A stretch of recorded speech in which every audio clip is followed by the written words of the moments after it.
They told me she passed peacefully, that she had been sick, that it was time.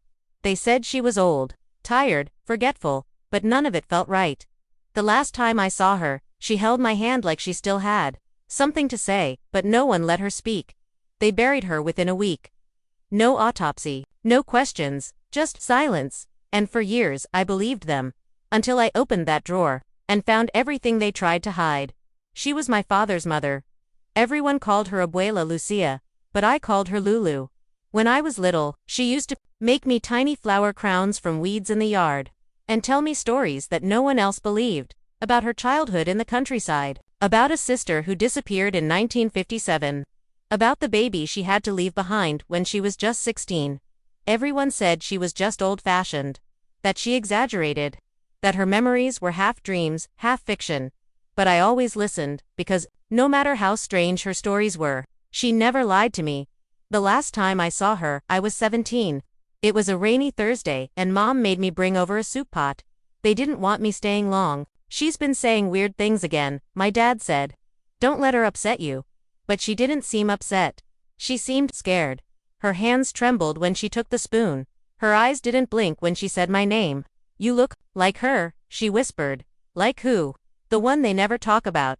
The one they buried twice. I didn't understand. I thought maybe she was just tired, but now, I wish I had asked. She died a week later. They said it was natural causes. They didn't let me see her body. Didn't hold a service, said she wanted something simple. I cried for days. But my parents didn't. They cleaned out her room in one afternoon. Donated everything. Even the dresser where she kept her stories. Or so they thought. Because years later, when my parents left town for a week, I found the box. It was tucked deep behind some blankets in the attic, covered in dust, wrapped in twine like it wasn't meant to be found. But when I opened it, everything I thought I knew about her, about us, shattered. Inside were letters, photos, journal, pages, some in Spanish, some in shaky English, all telling a story no one ever told me. A story my parents had kept from me. And from her, the first thing I saw was a folded photograph, creased so many times, it had split almost in two. It showed a younger version of my grandma, maybe in her 20s, standing beside another woman with the same sharp nose and dark eyes. Neither was smiling. Behind them was a bus station, and scribbled faintly in the corner, Mexico, 1962. I turned it over. In barely visible ink, it sighed in Lucia, y Rosa, por última vez. Lucia and Rosa, for the last time. I had never heard of Rosa. I flipped through the rest of the box. Suddenly, shaking, there were hospital bills, old yellowed, with names I didn't recognize. There were envelopes addressed to Senora Lucia Moreno, but sent from someone named E.H. Carter, Social Services Division, Austin, dates from the early 80s. And then, a birth certificate, but not hers. Someone else's mother's name, Lucia Moreno, father, blank child's name, Esmeralda, Moreno, born, 1968. That was 2 years before my father was born. I stared at it, 4 minutes. Who was Esmeralda? I found pages of handwritten notes, frantic, unlined, some on the back of receipts. They wouldn't let me keep her. I was only 26. No money. No husband. They said she'd be adopted quickly. But I never signed, they just took her. I think she found me once. The letter came from El Paso. I recognized the handwriting. I couldn't breathe. None of this matched what I'd been told. My parents always said Grandma Lucia never had a life before marrying my grandfather. That she was a housewife. That she never worked, never traveled. But this woman, she had pain, secrets, a whole life they never spoke of. I dug deeper, found a small envelope sealed with red wax, brittle, cracking. Inside was a single sheet of paper and a photo paper clipped to it. The photo showed a teen girl with sad eyes standing in front of a school building, and the letter, written in soft cursive on yellowing paper. I think you're my mother. I don't want anything. I just want to know why. I read it again, and again. And again, my chest felt tight. She did find her. Esmeralda.as. The daughter they all pretended didn't exist had reached out, and no one ever told me no. One ever told her story. No one ever even said her name. At the very bottom of the box was a smaller notebook. This one different than the rest, not lined, handmade, bound and stringed. Inside were dates and emotions, not facts, not evidence. Feelings. April 9th, I dreamed of her again. She had my hands. May 2nd, I saw a girl at the store who looked just like her. I stood frozen. June 15th, I didn't forget her birthday this time. I never do. Page after page. The same voice, wounded, regretful, hopeful, heartbreaking. She never forgot. Esme. Not for a day. Even if everyone else made her pretend she had. And I finally understood what she meant that day at the table. You look like her. The one they buried. Twice. They didn't mean literally. They buried her memory, and they buried the truth, so deep. Even I didn't know it was there until now. I waited 2 days. 2 days of staring at the letter. 2 days of rereading Lucia's notebooks, as words. And every memory I had of the woman they told me was simple and sick. But she was never sick. She was silenced, and now, I was done playing along.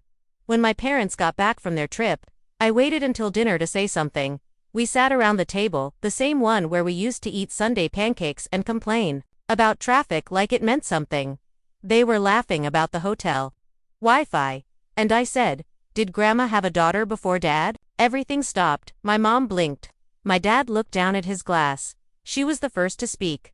"Where did you hear that?" From her. She never talked about that. She was confused. No, she wasn't. She kept everything. I found the letters. The birth certificate. Esmeralda's photo. Her handwriting. My mother's face paled. My dad pushed back his chair and stood up. "This doesn't concern you," he said flatly. But he was wrong. It did concern me. Because they'd made me believe Lucia was nothing more than a harmless old woman with fading memories. They made me believe she had no past, no stories, no trauma. But she did, and they buried it. You let her die with this still hanging over her. It was better that way, my mother whispered. She was heartbroken when she got that letter. We thought if we didn't bring it up, she'd forget. She never forgot. How would you know? Because I read her journal. I read everything. I saw guilt in her face, but not regret. And that's when I realized. It wasn't just about protecting Lucia, it was about protecting themselves. Later that night, I found my dad in the garage, organizing old tools. "Why didn't you tell me about your sister?" He didn't look up, just sighed.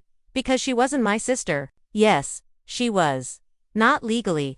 Not in any way that mattered to us. But she mattered to her. To your mom. Silence. She loved her. She was 16. Alone, poor. She did what she had to. Then we moved on. You moved on. She didn't. He finally looked at me. "What do you want me to say? That we failed her?" "Yes," I said. "I want you to admit that."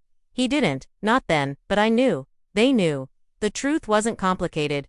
They were just ashamed of it. That night, I opened the attic again and took everything downstairs, every page, every letter, every photo. I laid them out across my bedroom floor. It looked like a shrine, or maybe an autopsy. All the pieces of a woman no one ever really saw. Until now. And at the center of it all, the letter from Esme. "I don't want anything. I just want to know why." That sentence rang in my head like a bell. Because I realized I wasn't the only one. They kept this from Esme, never got a reply. And now, maybe it was too late. I didn't know where to start. All I had was a name. Esmeralda Moreno. A photo. And a letter unsigned, unaddressed, no phone number. No return address. No social media handle. Just one faint clue. El Paso, Texas. I began quietly. No one in the family knew. I typed her name into every search bar. Checked alumni databases. Posted in anonymous forums. Scrolled through ancestry trees until my eyes blurred. There were dozens of Esmeraldas, but none of them looked like her. Until, one day I found a blog. It hadn't been updated in years, but the profile picture stopped me cold. It was her same eyes, same smile, same sadness. The blog's name, What She Never Said, and under it, letters to the mother I never met. I read every entry. There were only 19, short, cryptic, but each one told a story. About loneliness, about wondering, about searching without answers. And then the last post, "Today I stopped waiting. You must be gone now." They told me it was complicated. But it wasn't. I was a child. She was scared. That's all. Still, I wish you'd written back. Posted. 3 years ago. No updates since. No contact link. Nothing. Just silence. But I couldn't let it end there. So I reached out to the hosting platform, claimed to be a relative, asked if the account had an associated email. They refused to give it to me, but they agreed to forward a message, so I wrote one. A short one. "I found your letter in her box. She never forgot you. Please let me tell you everything. I didn't expect a response. But 2 weeks later, I got one. From a woman named Maria Carter. Subject line, Lucia's granddaughter. Body, Esmeralda, was my mother. She passed away in 2020. I felt the air leave my body. Too late, I was too late again. But then came the next paragraph. She never knew for sure if Lucia received her letter. But she talked about her all the time. She kept a box, too, full of drafts she never sent. If you'd like, I'd be happy to share them. I cried when I read that because even though I couldn't speak to Esmeralda, I could speak to her daughter. The last living link between my grandmother and the child she lost. A week later, I got a package in the mail. Inside was a stack of papers, handwritten, typed, sometimes scribbled in margins, letters, fragments, memories, all starting the same way, "Dear Mom." And suddenly, my room was filled with both their voices, one reaching out, one remembering, both never knowing the other was always listening. In those pages, I learned who Esmeralda became. She was a nurse. She loved sunflowers. She had a cat named Victor and once saved a boy from drowning in Galveston Bay. She carried sadness like an old suitcase, always with her, but never fully opened. And in the last letter, she wrote, "Even if I never find you, I forgive you. And I hope one day someone tells you that I turned out okay." I printed that letter, framed it, and placed it on Lucia's old dresser, because she never got to read it, but I did. And somehow, that felt like something. I didn't tell my parents right away. I didn't need to, because this story wasn't theirs anymore. A month after receiving Esmeralda's letters, I packed a bag and flew to El Paso. Maria met me at the airport with cautious eyes and a soft voice. She looked like both of them, like Esme in the photo, like Lucia in the morning light. We didn't say much at first, just sat in a quiet coffee shop. Two women with the weight of 3 generations between us. But when I pulled out the box, Lucia's box, she started to cry. She really did. "Keep everything," she whispered. I nodded. "So did your mom." We spread the papers out on the table, mine, hers, pages from both sides of a lost story, and then, we connected the lines Esme had written to Lucia 3 times. Lucia had responded, but the letters were returned. Unopened. The address was outdated. The system failed them both, and no one ever tried harder. They both thought the silence meant rejection, when in truth, it was the mail, just the mail, a failed stamp, a wrong apartment number, and decades of heartbreak. Over something so small, Maria brought me to the cemetery the next day. Esmeralda's headstone was simple. Loved fiercely, lived gently. I brought flowers. Yellow, her favorite, and I read one of Lucia's letters aloud, just one, the one that ended with, "I never stopped looking for you. Even when they told me to forget. You were never a mistake. You were always mine." Maria held my hand the whole time. When I got home, I didn't argue with my parents anymore. I just told them the truth, told them what they cost her, what they cost me, what they cost SM. They didn't say much, they just stood there, quieter than I'd ever seen them, and maybe that was enough, maybe not, but I was done seeking approval. I took Lucia's framed photo off the shelf, replaced it with a new one, a composite, a digital recreation, Lucia, Esme and Maria, 3 generations, 1 family. Together, at least now, in truth. I printed copies of both women's letters and placed them in a book. The title on the cover, "What They Never Let Her Say." I don't know if anyone else will ever read it, but I will. And when I have children, they will too, because secrets rot in silence. But stories carry us home. My parents thought the truth would hurt me, but the lie nearly erased everything. I didn't find her in time, but I found her voice. And now, so will you.